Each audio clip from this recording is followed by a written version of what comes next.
شفاعت کے بارے میں اتنی سوچوں کا افتراق ہوا کہ فرقے مختلف قسم کی سوچوں کے جیسے جانے جاتے ہیں، تو شفاعت بھی ان میں سے ایک واقع ہو گئی کہ کسی فرقے نے یوں کہا کہ شفاعت ہے، کسی نے کہا نہیں ہے۔ چونکہ یہاں لفظ بولا گیا ہے وَلَا يُقْبَلُ مِنْهَا شَفَاعَةٌ، اس آیت میں قرآن میں شفاعت کا لفظ بہت دفعہ استعمال ہوئے، عرض کریں گے اب۔ تو اس حوالے سے یہ مہم ہے اپنی سوچ کو ٹھیک سوچ بنانے کے لیے، قرآن کے مطابق بنانے کے لیے، اللہ کے مطابق بنانے کے لیے، تاکہ ہم حقیقت پسند ہوں اور حقیقت پر چلیں اور دھوکے میں نہ آ جائیں۔ ہمیں اس بحث کو بڑے دھیان سے سننا ہوگا اور توجہ کرنی ہوگی۔ تو پہلے ہم یہ دیکھتے ہیں، شفاعت کا معنی مختصراً کل عرض کیا تھا، شفا شف سے ہے اور شف کا مطلب ہوتا ہے جوڑی، جفت یا دو ہو جانا ہے، اکیلے نہ رہنا۔ پہلے بندہ اکیلا ہوتا ہے، پھر کیا ہو جاتا ہے، اس کے ساتھ کب جو جڑ جاتا ہے کوئی، چاہے وہ عمل ہو چاہے شخص ہو، کچھ بھی ہو، جڑ جائے تو وہ جوڑ بن جاتا ہے اور وہ مشفع ہو جاتا ہے۔ شفاعت کا معنی میں اللہ نے اس کو دو طرح قرآن میں ذکر کیا ہے۔ شفاعت صرف تشریعی شفاعت نہیں ہوتی ہے، تکوینی شفاعت بھی ہوتی ہے۔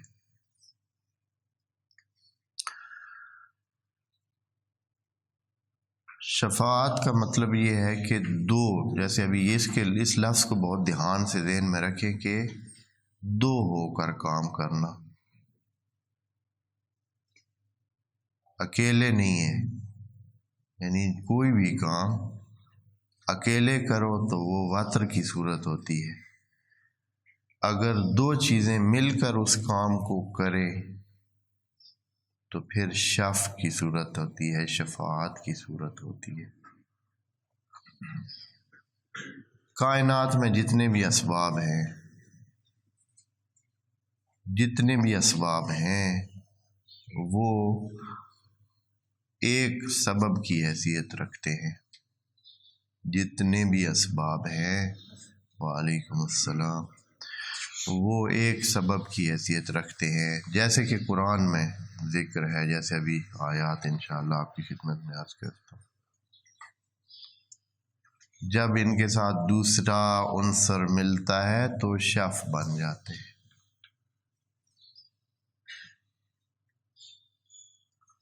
پھر عمل کرتے ہیں، اور وہ دوسرا عنصر جو اللہ نے قرار دیا ہے، یہ تکوینی شفاعت کی بات کر رہا ہوں، یعنی کام ہونا دو سے مل کر۔ ایک سبب یہ ظاہری اسباب جو بھی ہیں ہوتے ہیں، دوسرا سبب اس کے ساتھ جڑتا ہے، وہ ہوتا ہے اللہ کا چاہنا۔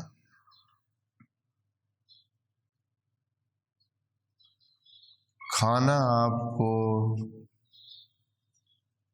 آیا آپ کی بھوک مٹا سکتا ہے، آپ کو سیراب کر سکتا ہے، آپ کو سیر کر سکتا ہے، یہ ایک عنصر ہے۔ اللہ نے یوں کہا ہے کہ کھانا آپ کو سیر نہیں کرتا ہے جب تک کہ اس کی ساتھ چاہت اس میں شامل نہ ہو کہ آپ سیر ہو جائیں۔ پانی آپ کو سیراب نہیں کرتا ہے، اس کی چاہت ملتی ہے تو پھر آپ سیراب ہوتے ہیں۔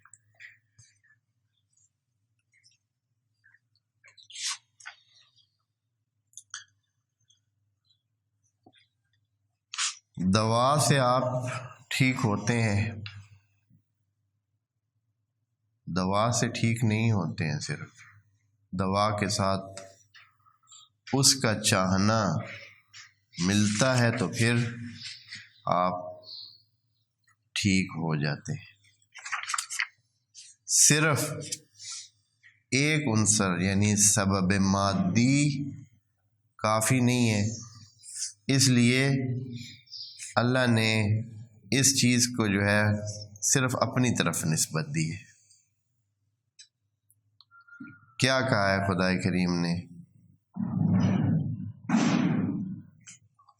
کہ شفاعت کا مالک صرف اور صرف اللہ ہے۔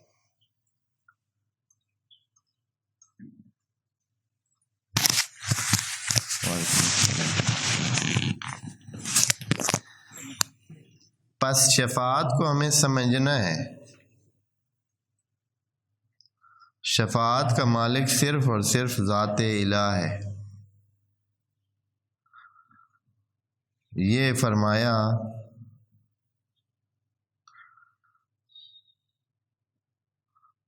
کہ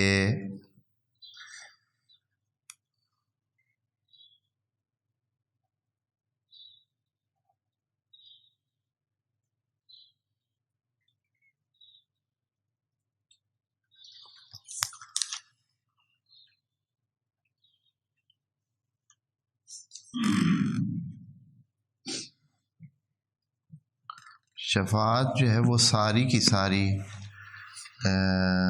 اللہ کی اس میں ان شفاعت للہ جمیعا، میں آیت ڈھونڈ رہا ہوں جس کو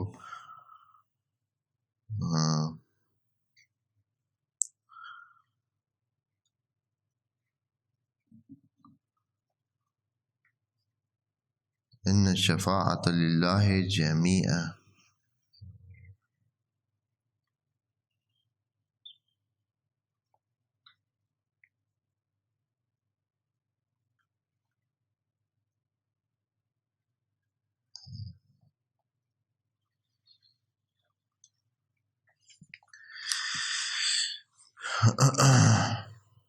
جس میں یہ کہا ہے کہ شفاعت صرف اس کی ملکیت ہے، اور اس کا معنی یہ بنتا ہے کہ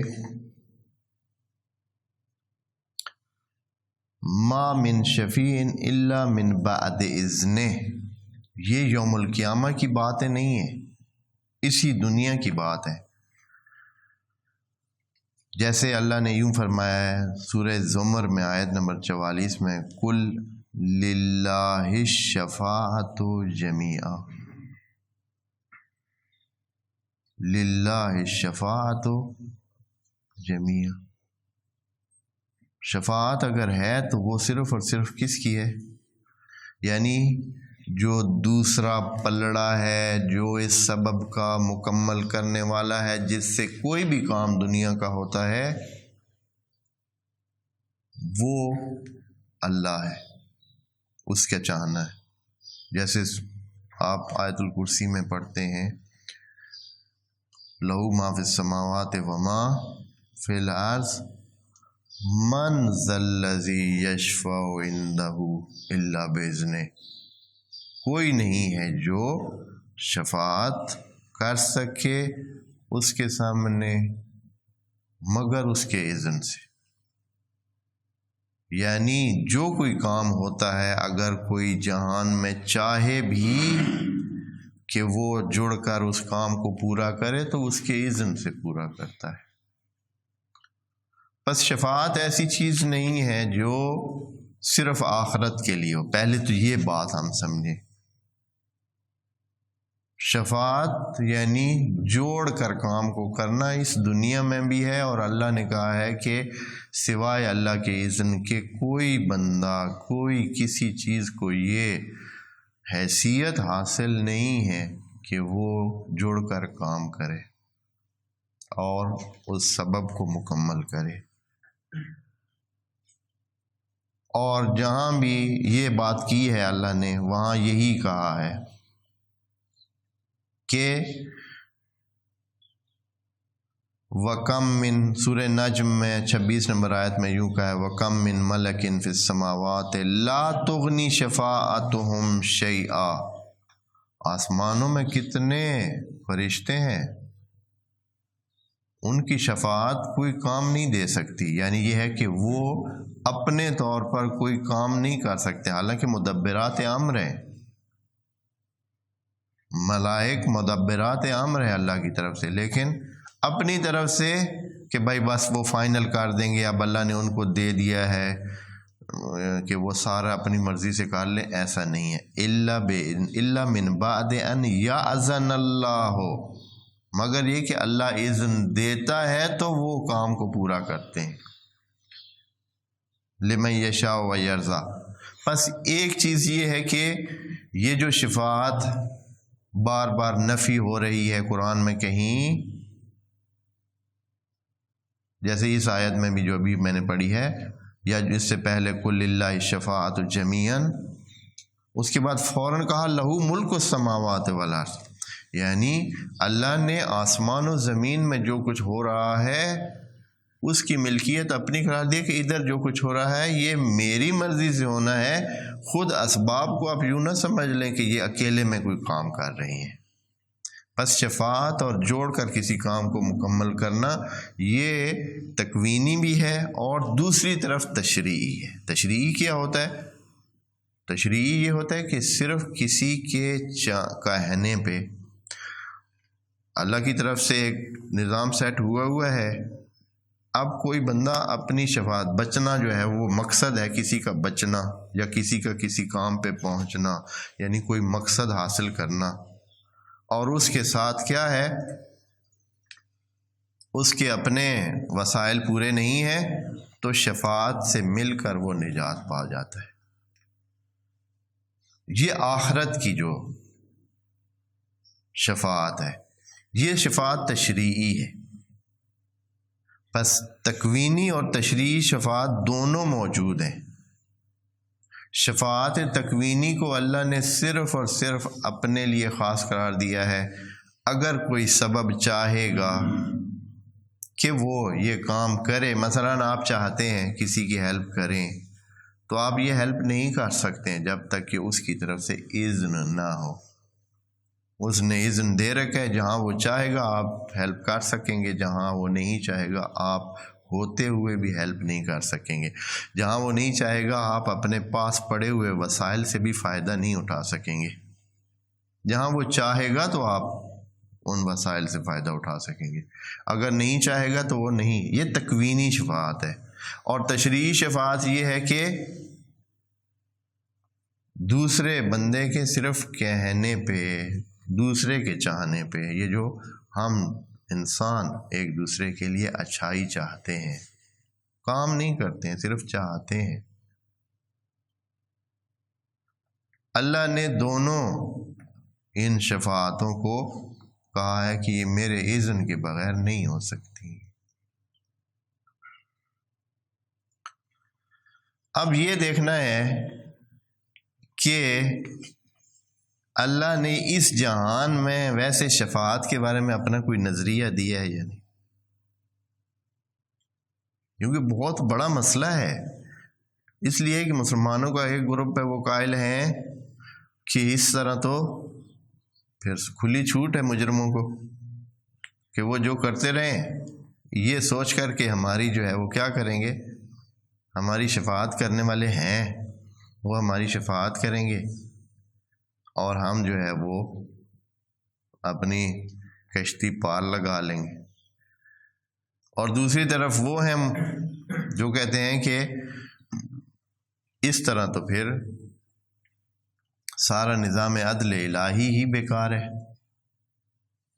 جب گناہ کر کر کے بھی ادھر پہنچ جائے کوئی بندہ شفاعت کے ذریعے تو پھر اللہ کے نظام عدل، میزان اور حساب کتاب اور یہ سارا سلسلہ ہی بیکار ہے۔ تو ان دونوں کو جو ہے کیسے لے جایا جائے، قرآن اس کا حل جو ہے وہ کرتا ہے۔ بس ایک چیز آپ نے انشاءاللہ یہ جب ذہن میں رکھ لی کہ شفاعت کیا اس کا موقف ہے، یعنی تکوینی بھی ہوتی ہے، تشریعی بھی ہوتی ہے۔ اب ہم اس سے آگے بڑھتے ہیں کہ آیا اللہ نے شفاعت کو بطور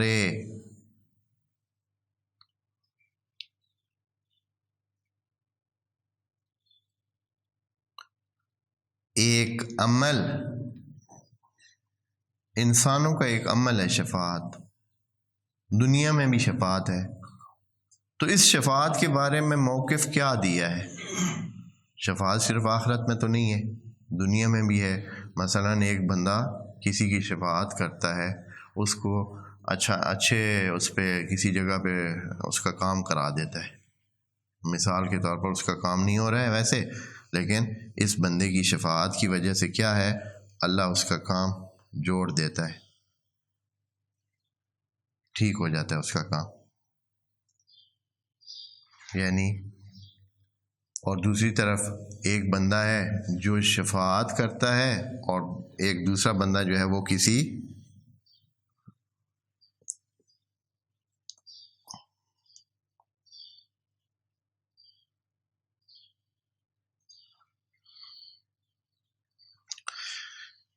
کسی جگہ اس کا کام جو ہے وہ ہوتا ہے، لیکن برا کام ہوتا ہے، برے کام میں شفاعت کرتا ہے۔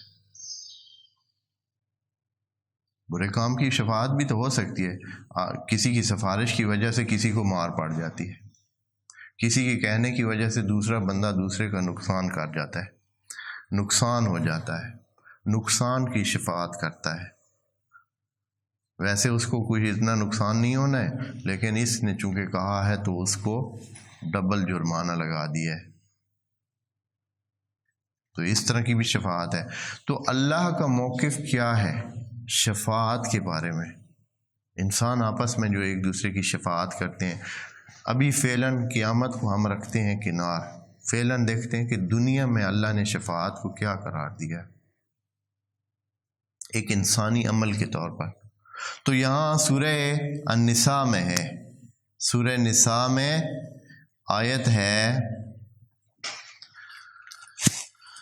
سورہ نساء کی آیت نمبر ہے جی 85، جس میں اللہ نے فرمایا ہے من یشفع شفاعتاً حسنتاً یکن لہ نصیب منہا۔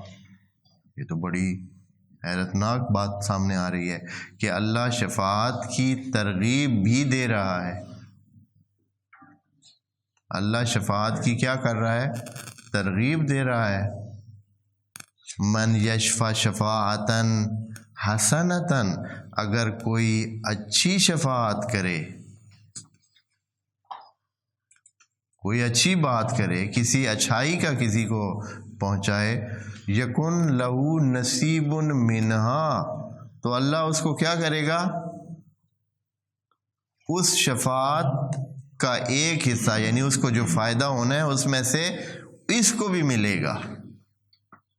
یہ جو اس نے شفاعت کی ہے، اپنے اندر ایک اچھائی پالی ہے، اچھائی کی شفاعت کی ہے، تو اس نے اپنے اندر ایک اچھائی شو کی ہے، نیکی شو کی ہے، تعاونوا علی البر والتقوی کیا ہے، تو اس کو بھی حصہ ملے گا۔ یعنی اللہ کہہ رہا ہے کہ شفیع کو نہ صرف یہ ہے کہ اس کے مشفوع کو فائدہ ہوگا، اس شفیع شفاعت کرنے والے کو بھی فائدہ ہوگا۔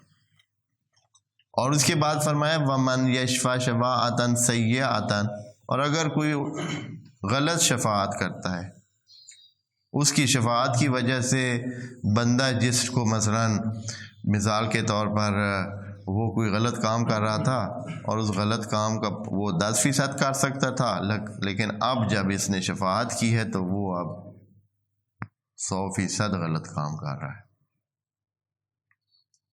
پہلے اس کی وجہ سے تھوڑا نقصان ہونا تھا لوگوں کا، اب جو اس نے شفاعت کی ہے تو اس کی وجہ سے اب 10 گنا۔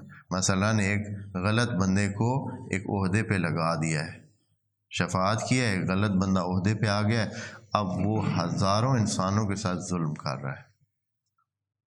اب وہ جو ظلم کر رہا ہے تو اللہ فرماتا ہے کہ اس سارے ظلم کا کفل اس کو بھی ملے گا۔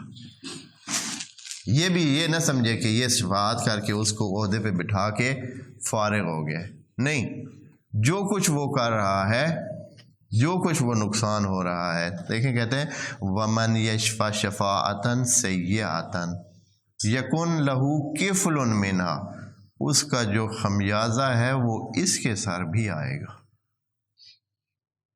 بس شفاعت کوئی ایسی چیز نہیں ہے، یہ ایک عمل ہے، ایک عام عمل ہے، اس کے دو حصے ہیں، دو طرف ہے، اچھائی برائی۔ اگر اچھی شفاعت کرے تو شفیع کے لیے بھی فائدہ اور مشفوع کے لیے بھی فائدہ، اور اگر کوئی بری شفاعت کرے تو برے کے لیے، اس شفاعت کرنے والے کے لیے نقصان اور اس مشفوع کے لیے بھی نقصان۔ بس شفاعت کوئی اللہ کی نظر میں ایسے کوئی بری چیز نہیں ہے کہ یک طرفہ ہم کہہ دیں کہ شفاعت ایک ایسی ناپسندیدہ چیز ہے، نہیں۔ قرآن میں باقی جگہ پہ بھی اللہ نے کبھی یہ نہیں کہا کہ کوئی میرے سامنے مت بولے، کوئی شفاعت کرنے کی کوشش ہی نہ کرے۔ ہاں، اس نے کہا ہے کہ میری مرضی کے بغیر نہیں چلے گی، تکوینی شفاعت میری مرضی کے بغیر نہیں چلے گی، یہ علیحدہ بات ہے۔ لیکن یہ ہے کہ ٹوٹلی کوئی شفاعت نہ کرے، منع نہیں کیا۔ اور ایک اور پہلو، جو مسلمان یا جو فرقے یہ سمجھتے ہیں کہ شفاعت کی وجہ سے آپ کا وہ جو دین ہے یا وہ جو حساب کتاب ہے، وہ جو عدل ہے، وہی بیکار ہو جائے گی۔ یہ ان کا بہت بڑا سوال ہے، اور یہی چیز ان کو یعنی جہاں بھی لے جائیں تو پھر وہ یہی جواب سامنے لے آتے ہیں اور یہی بات کر دیتے ہیں۔ تو اس کا کیا ہم جواب دیں گے؟ میں ابھی اور بھی بہت ساری مثالیں دوں گا کہ جو اس بات یہ بات ہے، یہ تو بہت ہی کمزور قسم کی دلیل ہے یہ والی۔ اس کا جواب جو ہم ادھر سے دیں گے، خود شفاعت کے ذریعے سے دیں گے، یہ ہے کہ جب شفاعت کو آپ مجرم کے پہلو سے دیکھیں تو آپ کو اور طرح نظر آئے گی، اگر آپ اس کو شفیع کے حوالے سے دیکھیں تو پھر آپ کو اور نظر آئے گی۔ یہ لوگ صرف مجرم کے حوالے سے دیکھتے ہیں، جو شفاعت کی مخالفت کرتے ہیں، ان کی بڑی سے بڑی جو دلیل ہے وہ مجرم کو دیکھ کر وہ کہتے ہیں کہ اس کا جرم اگر معاف ہونا ہے یا اس کے کمزوری کو پورا کر کے اس کو اچھائی کی طرف شفاعت کی وجہ سے لے جانا ہے، تو یہ نظام عدل پر ایک قسم کا سوال ہے۔ لیکن وہ ادھر سے دیکھیں تو پھر شاید ان کا نظریہ اور ہو جائے۔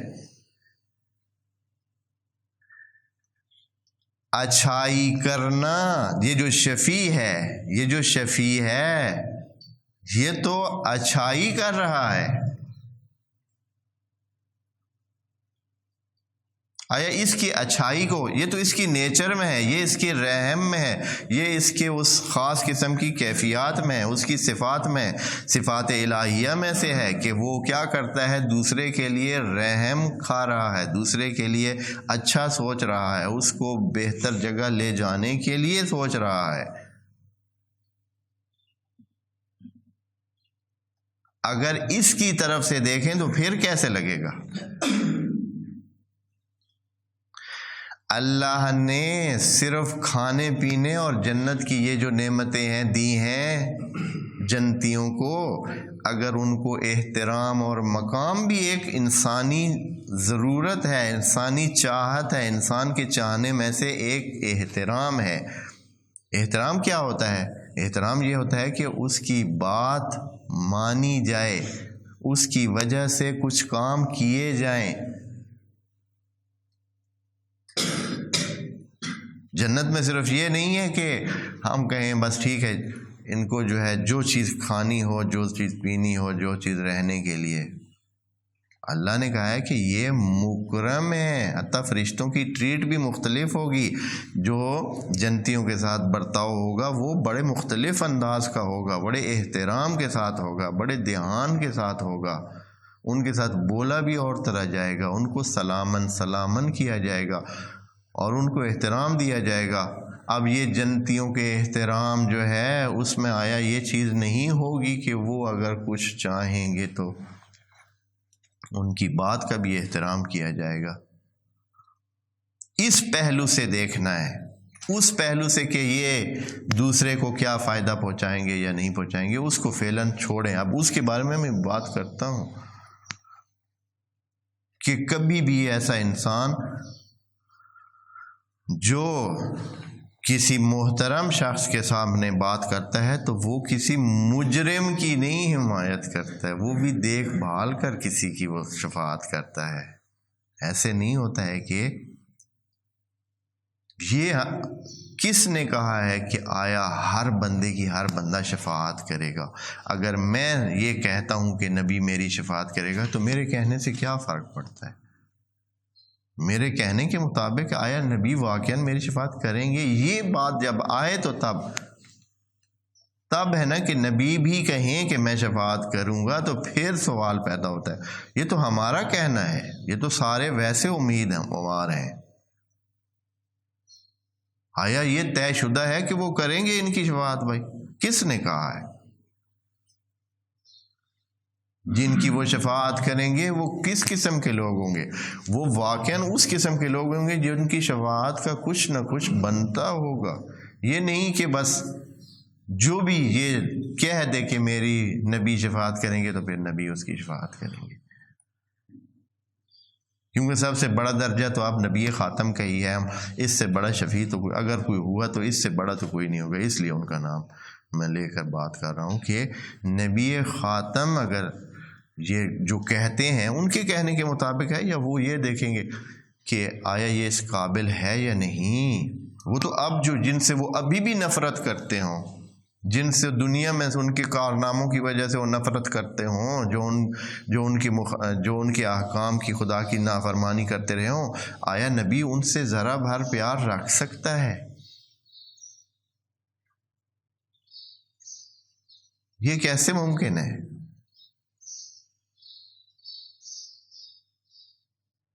یا جو بھی اولیاء اوصیاء انبیاء جن کی شفاعت اگر وہاں ہے، آیا وہ ان افراد سے ان کو اپنا بنانے کے لیے کچھ یہ چاہیں گے کہ ان کو اپنا بنا کے رکھیں جو اللہ کے احکام کی مخالفت کرتے ہیں اور دھڑلے سے کرتے ہیں اور صرف کہہ دیتے ہیں کہ ہماری شفاعت کوئی کرے گا؟ شفاعت تو صرف اس کی ہوگی، جیسے کہ بعد میں بھی، جو حقیقتاً چاہتا رہا ہے کہ ٹھیک راستے پہ چلے، جو چاہتا رہا ہے کہ ٹھیک راستے پہ چلے، لیکن اس کو کچھ اس سے بھول ہو گئی، کچھ اس سے چھوٹ ہو گئی، کچھ اس سے غلطیاں ہو گئیں۔ عملوا عملاً صالحاً و آخر سیئاً، انہوں نے صالح عمل بہت انجام دیے، کچھ نہ کچھ ان سے چھوٹ بھی ہو گئی۔ اس قسم کے لوگوں کے بارے میں کیا ہے؟ ان قسم کے لوگوں کا چانس ہے کہ نبی کہیں کہ یہ اپنی طرف سے کوشش کرتے رہے ہیں، اے اللہ جو ان میں جھول آ گیا ہے یا کچھ رہ گیا ہے ان کے حساب سے، تو وہ اپنی رحمت کے ذریعے جو ہے وہ آپ ان کو معاف کر دیں اور ان کو جنت میں جگہ دے دیں۔ اتنی بات ہے، یعنی شفاعت یہ صرف یہ کہہ دینا کہ بھائی اچھا اگر یہ ہے، فرض کریں کہ آپ کے اس سوال کے لیے جو ابھی وہ تھا کہ یہ تو عدل کے خلاف ہے، تو پھر توبہ بھی عدل کے خلاف ہے۔ اللہ نے توبہ کی اجازت دی ہے یا نہیں دی؟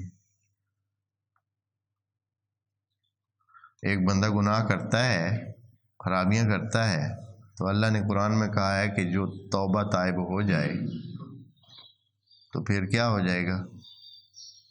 تو پھر آپ توبہ کو بھی منع کریں گے، کیوں؟ توبہ سے تو پھر سارا نظام ہی خراب ہو رہا ہے۔ پھر اللہ کی جو رحمت ہے اس کو بھی اسی طرح آپ، وہ جو اللہ نے کہا ہے کل لعبادی الذین اسرفوا علی انفسہم لا تقنطوا من رحمت اللہ، یہ آیت تو اتنی کھل دے رہی ہے کہ اے نبی کہہ دو میرے ان بندوں کو جنہوں نے اپنے اوپر ظلم کیا، لا تقنطوا من رحمت اللہ، اللہ کی رحمت سے مایوس مت ہوں، ان اللہ یغفر الذنوب جمیعا، اللہ سارے گناہ معاف کرے گا۔ یہ قرآن کی آیت ہے۔ پھر اس کا مطلب تو یہ ہے کہ گناہوں کی اللہ نے کیا دے رکھی ہے؟ چھوٹ دے رکھی ہے بھائی، یہ ہم سمجھیں بھائی، یہ نالائکی ہے۔